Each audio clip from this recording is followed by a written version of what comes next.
We got one more thing to talk about. This, arguably, to me, is the biggest news of the week, and we're talking about it last in the podcast. DeMarco Murray traded from Philadelphia. Not the only player traded. Kiko Alonso and Byron Maxwell. You have anything to do with Chip Kelly, you're out of here. They were traded to Miami. That segment kind of hit the cutting room floor here, as we're going to focus on DeMarco Murray. He's now a Tennessee Titan. The news was broke by Murray's agent.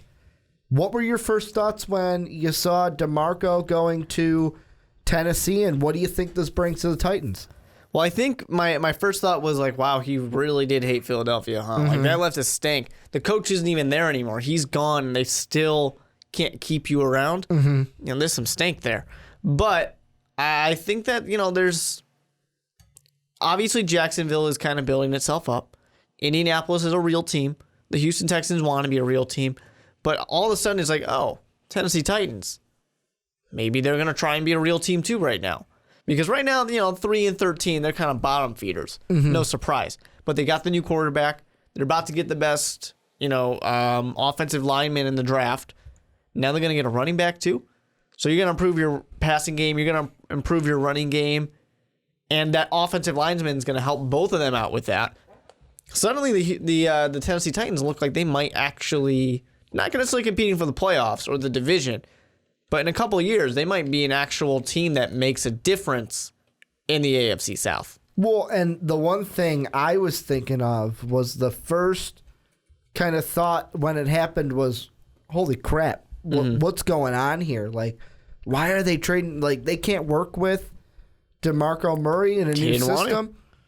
And after looking into it, it was he wanted out because, I mean, he wanted a change of scenery. But today, as I was thinking about it, this is the best situation for new This is what, I was going to say, this is what Murray wanted. I wasn't even going to say DeMarco. I was going to say new head coach, well, taking the interim tag and making it head coach, Mike Mularkey. This is like Christmas Day for him. Because when I did my Derrick Henry draft evaluation, the film breakdown, the thing I mentioned was, okay, Henry could be drafted by the Texans, which guess what? That's not going to happen anymore because they got DeMarco Murray. But I was like, yeah, Henry could be a nice fit because Mike Mularkey's offensive system needs that kind of back who can run it right up the middle, has that combination of speed and power because when he was an offensive coordinator with the Steelers in the early 2000s, his running back was the bust, Jerome Bettis. And then when he was an offensive coordinator with the Falcons in the late 2000s, his running back was Michael the Burner Turner. So DeMarco Murray can fit right into that offensive system, can go back to a similar style that he was in Dallas. Let's just pound it right up the middle and use your power and speed to bring it to the end zone. Now, I do think it's sad for DeMarco Murray. He goes from, you know, possibly being able to get into the Super Bowl with the Dallas Cowboys to the woeful Philadelphia Eagles, which were worse than they should have been, than you would have thought they would be. And now to the worst team in the NFL, the Tennessee Titans. Now, they're on the up and up, but still, currently I think the Titans are they're not going to be the worst team right now. Year. They still got the number one overall pick. I know, but they're the worst team in the NFL right now. I feel like next year they are just because of this trade alone, they won't be the worst team. The Browns will. They'll still be, top 5. Yeah, the probably. Browns will, though. But, you know, the Philadelphia Eagles will probably join them in that top 5, so at least he got away from that burning ship. Oh, wait, I'm sorry. There's a team that I forgot that's going to be number 1 next year. The Chip Kelly Niners. Yep. Oh, that's, of course, because they suck. Ricky's going to declare them to win 0 games to tie the Detroit Lions. Well, now they got Chip Kelly, so they can't win anything. They got the stank of Chip Kelly. It's almost as bad as the stank of Mark Trestman. No, nothing's that bad. Nothing's that bad. Nothing's that bad. But no, I think this is a great move for the Titans. It automatically makes them a better team. Like, immediately makes them a better team. I mean, right now, pretty much all your stats for the Tennessee Titans are pretty just mediocre to bad. This is going to be mediocre to bad. Yeah, pretty much. I mean, any of their stats not that great. This is going to help out quite a bit. It helps out Mariota, the young quarterback. The offensive lineman is going to be huge once you get him in the draft. We're assuming they will. They should. And that just really improves this offense, which will make life easier for the defense. Improves the whole team. It really will.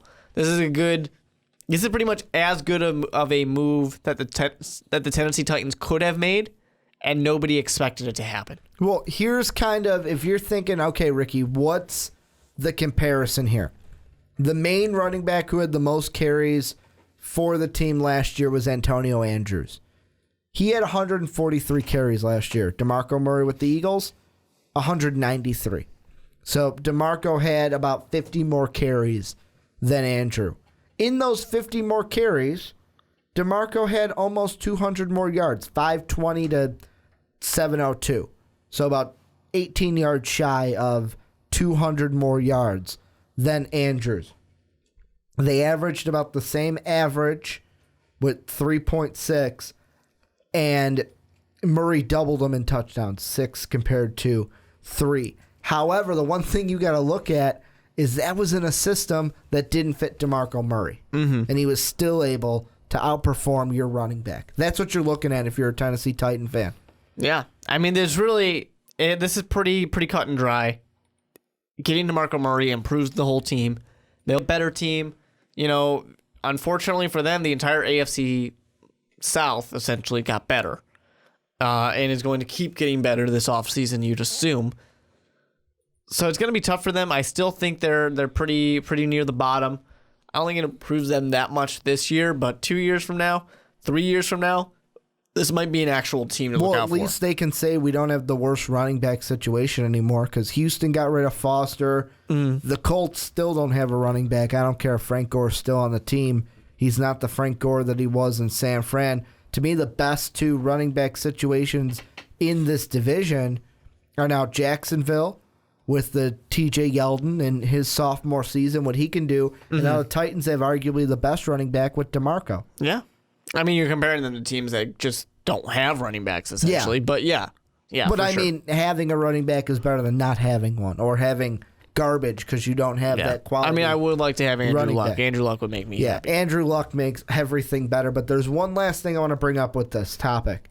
You mentioned a few minutes ago how it looks like they'll take Laramie Tunsil, the offensive tackle, with this trade. Does it change anything in Tennessee to where they maybe think about, you know what? Maybe we don't need Laramie Tunsil now. Maybe we can go after a cornerback like a Jalen Ramsey. No, if anything, you need him more now. I mean, you're going to kill 2 birds with one stone. You're going to improve the run game, and you're going to improve your passing game. 2 things you've just invested a number 1 pick in, and now you invested in this trade for DeMarco Murray. You know you got to make DeMarco Murray happy because he just was not happy, and that ended very poorly. I think if anything, it makes it just a clear cut. This is what we're going to do. You might as well turn the pick in now. Essentially, turn the pick in. Just might as well write down Laramie Tunsil on that card and just have it on the desk. Hand it in. Hand it on the podium so it's ready to go. So they can just go, and the draft begins, and with the number 1 overall pick, just get it done with. Why do we have to wait? And the Browns are on the clock. There's no way that the first overall pick needs to use all that time, and they always do. And I mean, in this trade, we don't know the exact. At the moment, we don't. What picks are being sent where, but from what I understand, and when I was listening to NFL Live and NFL Insiders, that first round pick is going to stay with Tennessee. Yeah, because DeMarco Murray's not worth the number 1 overall pick. Because they kept talking about, okay, what are they going to do with that pick now? I mean, you're not going to talk about what are you doing with the pick if that pick's going to be involved. Well, he's not. He's just plain and simple not worth the number 1 overall pick. Oh, no, you'd need a lot more picks on top of him. Yeah. Like him and then a bunch of picks for just that one. Exactly. You'd basically need to give a Redskin-Rams trade. And then some. Because that was number 2. Oh, that was number 2. That was the second overall, not the first. That was not, and that was Andrew Luck went number 1. That was right. You know the Redskins are going, damn it, why didn't we get Andrew Luck? Yeah, it's just one of those things. But you know what? They got the All-American, so they're fine. The Colts did it twice. Took arguably a really good quarterback at number 1 while the team behind them, the Chargers in 98, the Redskins in the Andrew Luck year, not so good. Not so good with Ryan Leaf and RG3. But that's going to do it for the Onside Kick this week. If you're on SoundCloud, go ahead, hit that follow button. If you haven't already, hit that repost and that heart button. It really helps us out. If you're on YouTube, hit that subscribe button if you haven't already, and then click that little like button Like I said to the SoundCloud folks, it really helps us out on YouTube. We're also trying to get to 1,000 subscribers. So if you have not subscribed, please hit that sub button. You can follow me on Twitter at Ricky Widmer. Mark is at the Mark Weber with 2 E's. Most Valuable Podcast is at Most Valuable Pod. Make sure to check out our Facebook page, our Patreon page. Check out mostvaluablepodcast.com. As you guys are listening to this, we will have a new blog series called Diary of a Mustached Sports Writer on the website, mostvaluablepodcast.com. So go check that one out. Thank you guys for listening to the Onside Kick this week. And as always, have a good day, everybody. Thank you for listening to this MVP podcast. Follow us on Twitter at Most Valuable Pod for more great podcasts.